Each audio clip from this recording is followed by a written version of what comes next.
Bien, merci. Bonjour à tous. Alors, je vais vous présenter la démarche régionale sismique que l'on pilote à l'Adréal Auvergne-Rhône-Alpes depuis 2018-2019. En fait, cette démarche est partie, a démarré en 2018 suite à plusieurs constats. On s'est rendu compte qu'au niveau régional, il y avait une absence de dynamique régionale et départementale sur le sujet de la prévention du risque sismique. Les services État, Adréal et DDT sont plutôt mobilisés sur les sujets risque inondation, risque mouvement de terrain, mais très peu finalement sur le sujet du risque sismique. Alors qu'on est sur un territoire qui a vécu par le passé des séismes historiques, le séisme d'Annecy, le séisme de Corançon, le séisme de Rion, pour n'en citer que les principaux. Je ne cite pas le séisme du Teil, puisqu'on est sur les constats de 2018. Et puis Aura, bien entendu, c'est une des régions métropolitaines les plus exposées. On voit le zonage sismique national et on voit que les niveaux d'aléas sur la région Auvergne-Rhône-Alpes sont relativement importants. D'où, de par ces constats, on en déduit la nécessité, bien entendu, d'insuffler une dynamique sur le sujet de la prévention du risque sismique. Alors, comment relancer la dynamique de la prévention du risque sismique en Auvergne-Rhône-Alpes? C'est la question à laquelle on a essayé de répondre.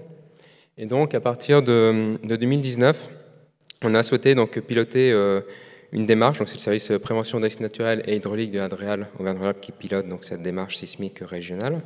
Et pour nous appuyer, on s'appuyait sur les services du BRGM en tant qu'AMO et en tant qu'expert technique.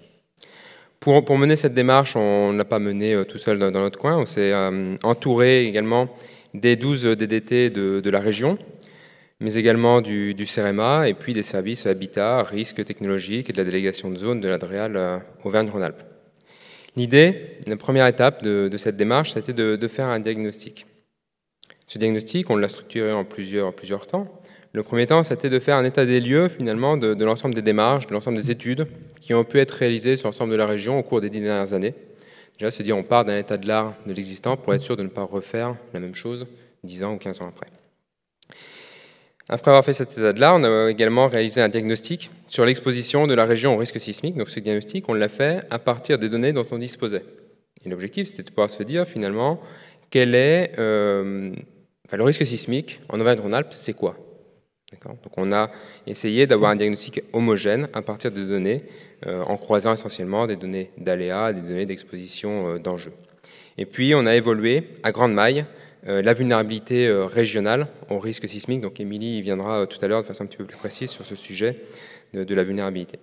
Et donc les objectifs de ce diagnostic, c'était bien entendu d'homogénéiser la connaissance régionale, avoir une vision globale et homogène sur l'ensemble de notre territoire, et puis d'objectiver ensuite la sélection des territoires prioritaires sur lesquels mener une politique de prévention du risque sismique. Il ne s'agit pas après de se disperser, d'aller sur l'ensemble des territoires de la région, mais de bien sélectionner quelques territoires sur lesquels mener des démarches de prévention du risque sismique. Alors ce diagnostic nous a occupé une bonne partie de l'année 2019, parce qu'il a fallu quand même produire un ensemble de données techniques, il a fallu le partager, il a fallu le consolider, avant de pouvoir passer à la phase suivante, l'étape suivante, qui est donc la construction de stratégies territoriales de prévention. Cette construction de stratégie territoriale de prévention, donc elle s'est appuyée sur le diagnostic qu'on a réalisé, et à partir de ce diagnostic, on a sélectionné des territoires prioritaires. Alors quand je dis on a sélectionné, ce n'est pas l'Adréal tout seul dans son coin, ça a été fait en concertation avec nos collègues, notamment des DDT, des directions départementales des territoires. Et donc les territoires qui ont souhaité se lancer dans cette démarche-là, qui ont souhaité poursuivre, ça a été les départements de l'Ain, de l'Ardèche, de la Drôme, de l'Isère, du Puy-de-Dôme, du Rhône, de la Savoie et de la Haute-Savoie, qui sont bien entendu les territoires qui sont les plus exposés, on s'en doutait, mais l'idée quand même, comme je l'ai dit, c'était bien d'avoir une vision homogène et puis d'objectiver finalement ces choix. Et donc on a élaboré les stratégies sur la base de ce diagnostic régional, sur la base de l'état de l'art, des études qui ont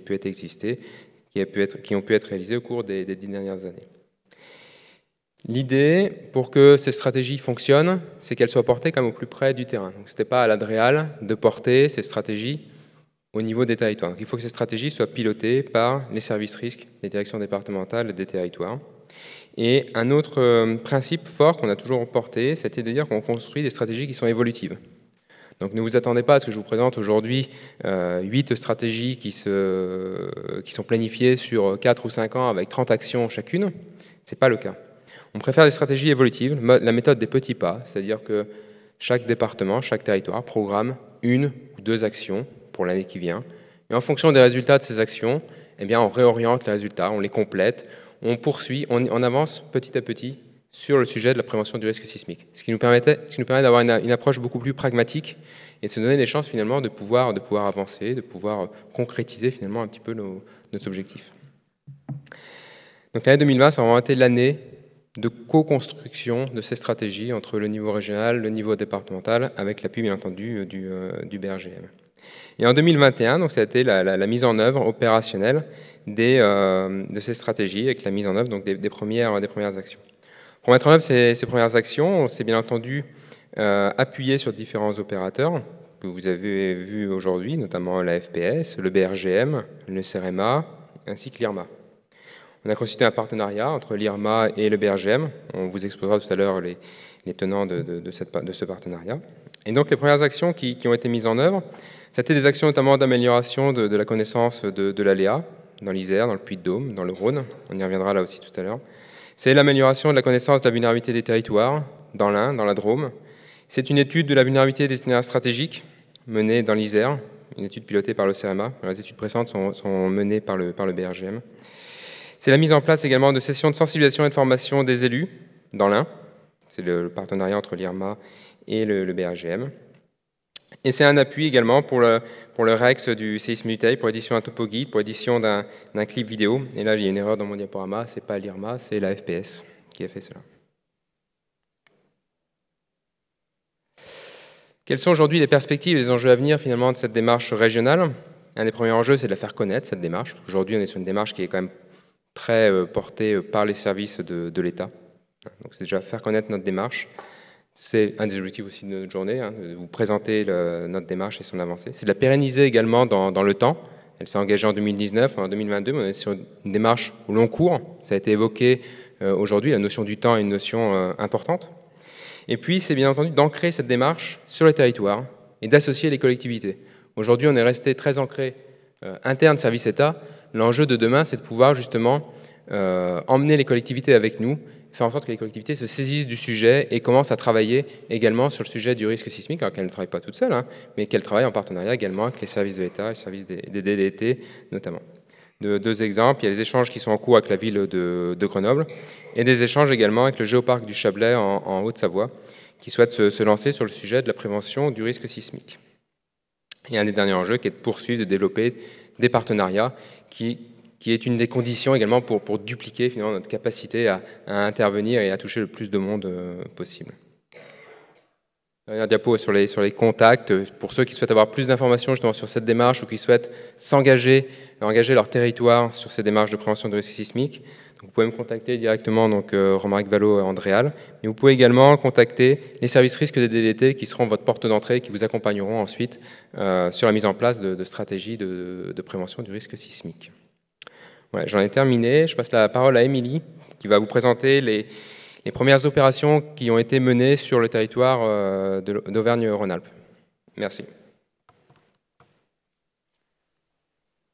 Merci Romaric. Donc effectivement, quelques exemples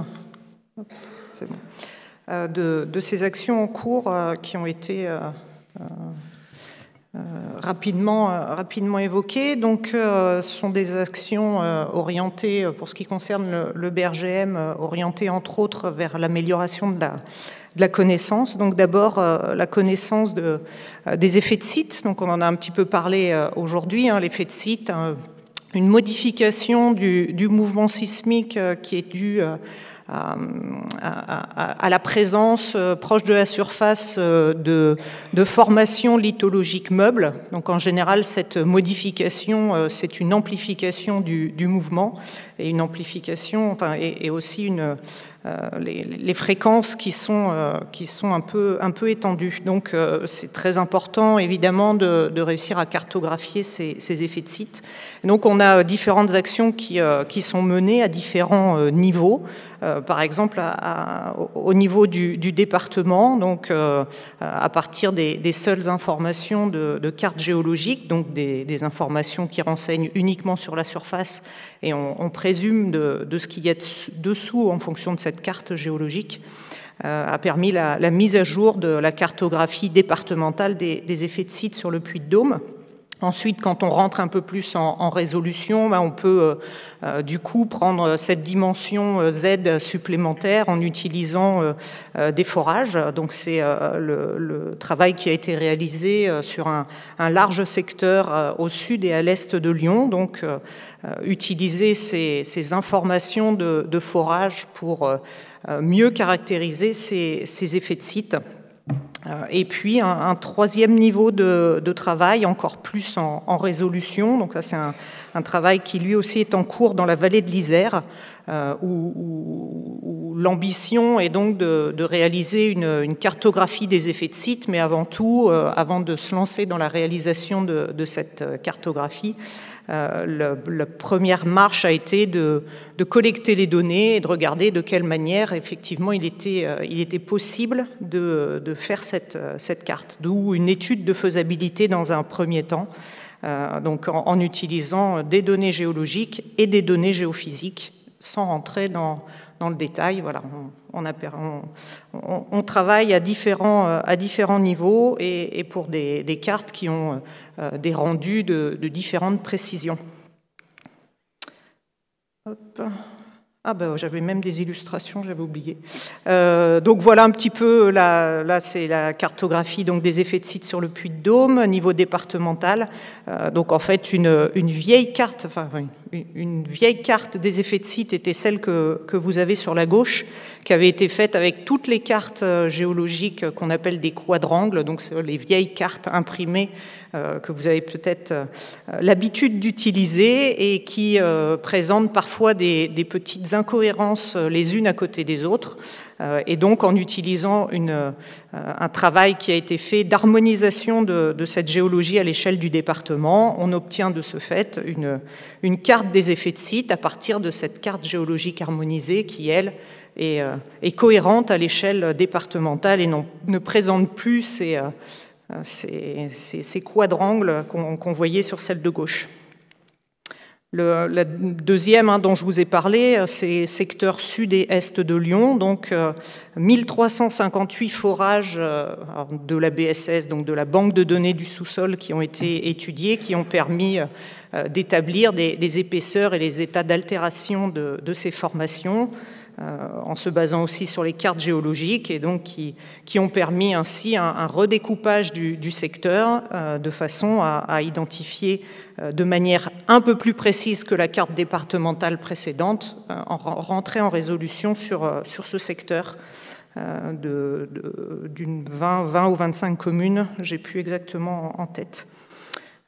Et puis, bon voilà, je vais faire très court dans cette partie de travail sur la vallée de l'Isère, étant donné que alors, le paramètre réglementaire, je dirais, pour les effets de site, ce sont des données géophysiques, mais quand on n'en a pas, on essaye de travailler avec des données géologiques, et ça a été un travail de cette étude de mettre en place une méthodologie d'utilisation de ces forages géologiques pour en déduire des effets de site. Tout ça pour vous dire donc un travail à la fois d'application de méthodes, de calcul d'effets de site, mais aussi quand même un travail de réflexion pour quand on n'a pas les données, comment est-ce qu'on peut faire et comment est-ce qu'on peut essayer d'avancer déjà, même si on n'a pas toutes les informations.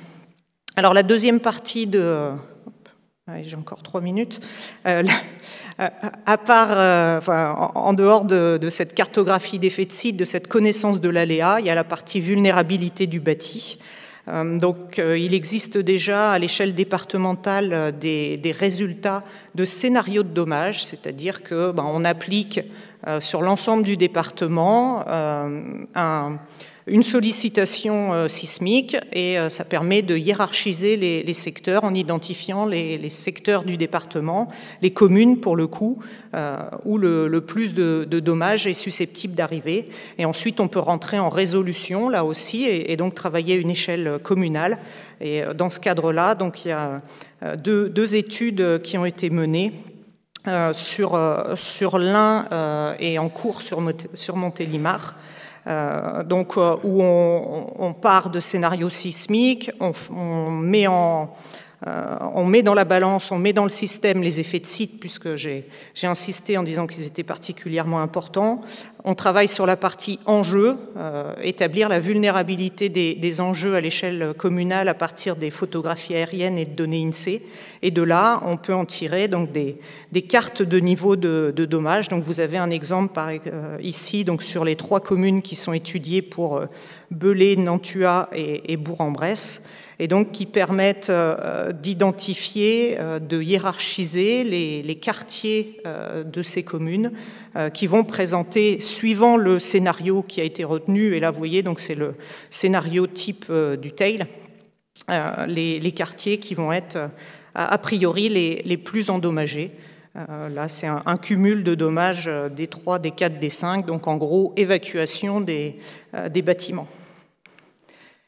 Et pour finir, d'un point de vue formation, donc Romaric en a parlé un petit peu, des actions de sensibilisation et de formation en partenariat avec l'IRMA. Donc là, j'ai remis le programme sur lequel on travaille actuellement de façon à apporter une information aux élus du département de l'Ain, ce qui devrait être mis en œuvre durant le premier semestre 2022. Et c'est tout. Je salue le chrono, je salue le chrono à une heure tardive. Et je vois qu'il n'y a pas de questions au niveau des personnes qui sont connectées, mais dans la salle, on va donner la parole. Le président du Parn, ah bah oui, vous êtes aussi le président, va dire un mot sur la question grenobloise, et je salue l'équipe de volleyball, alors celle de Grenoble, puisqu'à 6, entre les élus qui étaient connectés et les personnes qui sont en présence, ils sont capables de porter une équipe de volley. Ça fait écho aux propos de Romaric Vallot de tenter d'insuffler des dynamiques locales en impliquant les communes, et j'espère que Philippe Guéguin fera un effet d'annonce sur la journée du 8 mars. Allez. Non, c'était pas prévu. Non.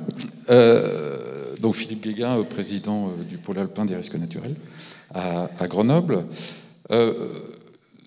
Votre initiative est très intéressante. Tout ce qui apporte de la connaissance sur le risque sismique, l'aléa sismique, la vulnérabilité, etc., c'est toujours bénéfique. J'ai l'impression qu'on s'arrête toujours au diagnostic. C'est-à-dire qu'il y a eu beaucoup de diagnostics, même dans le cadre du plan séisme qui avait été lancé à une certaine époque sur le territoire métropolitain. Et on ne va pas jusqu'à la réalisation concrète soit de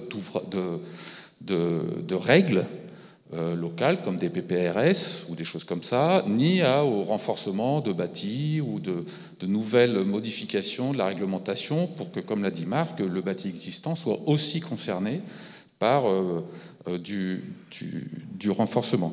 Juste, si je reprends le cas des inondations, par exemple, inondations dans le sud de la France en 2002-2003. Après, il y a eu des programmes qui ont été initiés, notamment via les PAPI ou via les programmes d'action et de prévention des inondations, les PAPI, ou la directive inondation. Et en 2017, il y avait à peu près 9800 plans de prévention des risques inondations qui ont été réalisés sur le territoire métropolitain. Sur le risque sismique, en 2017, 125 plans de prévention risque sismique sur la métropole, sur 21 000 communes concernés par les zones 3 et 4 de l'aléa sismique.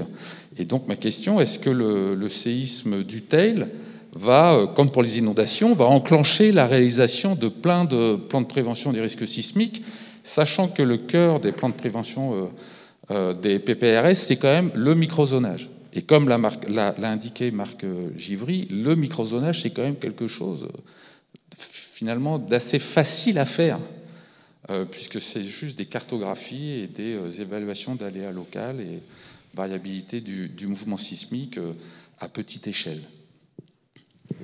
Merci pour la question. De l'affichage réglementaire du risque, ou en tout cas de la prise en compte dans les documents d'urbanisme, réponse.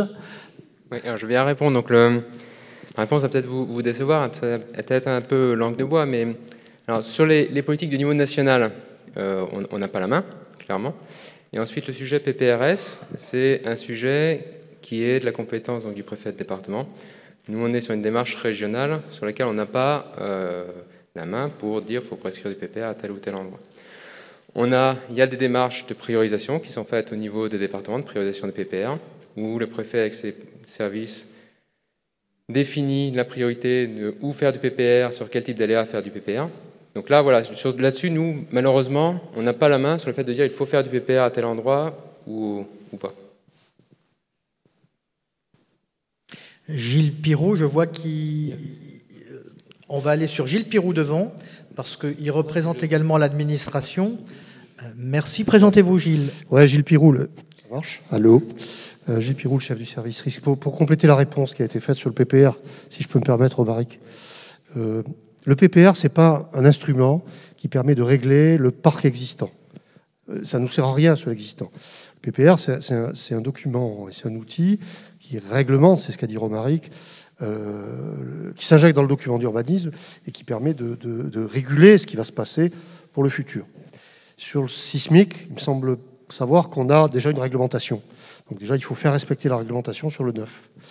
Et donc l'idée de la démarche, je me permets, Romaric, de reformuler, l'idée de la démarche, c'est de se dire on va essayer non pas de faire des PPR de partout qui n'auront pas forcément d'effet, mais plutôt de travailler sur des enjeux. Je vais citer un exemple qu'on a en tête avec Romaric et qui nous paraît important pour se dire on va essayer en fonction des enjeux des territoires de les amener à travailler, entre autres sur du confortement de bâtiments existants. Quand on fait le bilan dans certains départements des établissements de santé, alors l'établissement de santé, quand on regarde les stats, c'est de 1 à plusieurs centaines d'employés. Il y en a des centaines ou des milliers dans certains départements.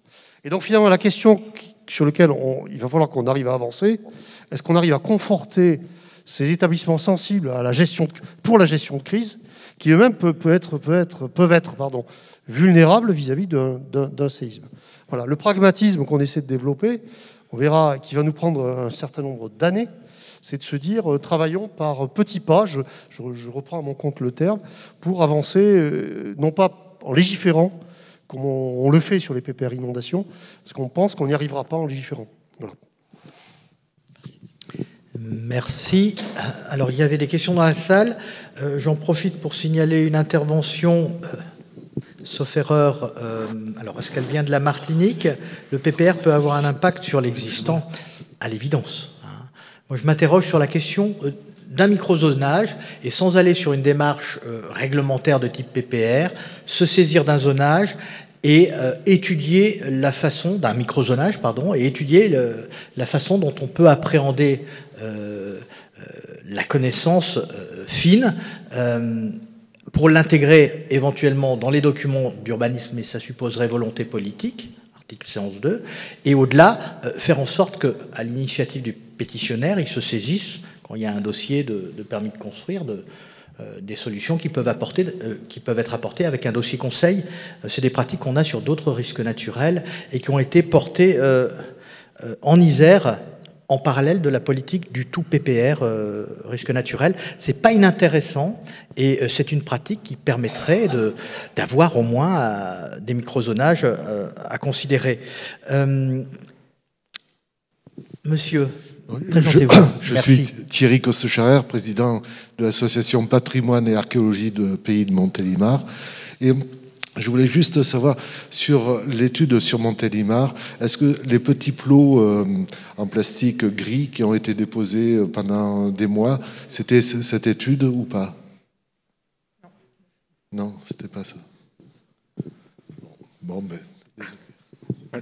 Non, mais a priori, non. Hein, on est d'accord, je regarde mon collègue qui, lui, fait la partie terrain. Il me confirme que c'est pas le cas. Très bien. Merci. Alors, oui, représentez-vous et parlez très bien dans le micro parce qu'on a eu des difficultés à m'entendre.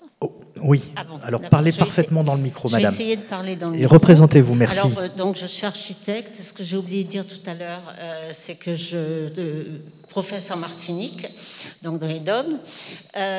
Donc, je suis architecte, je suis expert auprès de la Mutuelle des architectes pour les Antilles, et je suis aussi expert judiciaire. Et je suis intervenue au Teil parce que je connais très fortement, parce que j'ai travaillé pendant 25 ans en droit Ardèche. Voilà, donc je me suis présentée totalement. Je parle pour le PPRN concernant les bâtiments existants.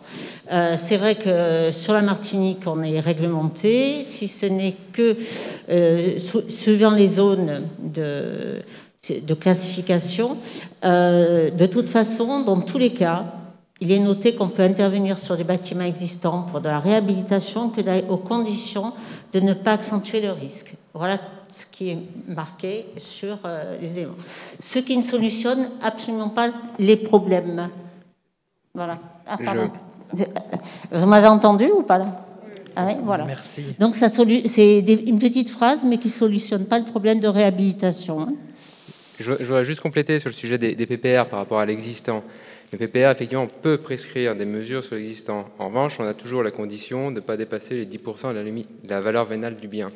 Donc, du coup, effectivement, ça permet d'agir sur la problématique des cheminées, que M. Givry a parlé tout à l'heure. Mais en revanche, sur les travaux qui sont beaucoup plus structurels, refaire des chaînages et tout ça, c'est pas possible. On dépasse les seuils. Et là, du coup, c'est plus une problématique PPR.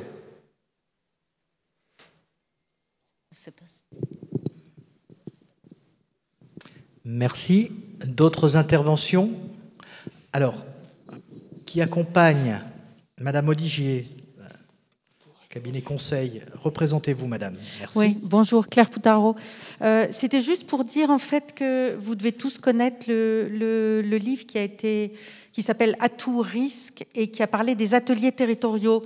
Moi, je trouve que ce serait bien peut-être de sortir de ce côté peut-être toujours assez technique, mais de voir les choses avec les acteurs, les différents acteurs. Ce livre, je trouve, était très intéressant parce qu'il permettait de mettre les élus, dont vous avez parlé précédemment, de mettre les acteurs, voire même des représentants des habitants, et de faire en sorte que petit à petit, cette connaissance se propage et qu'on sorte peut-être d'un côté souvent assez confidentiel et abscon pour pas mal de gens. Voilà.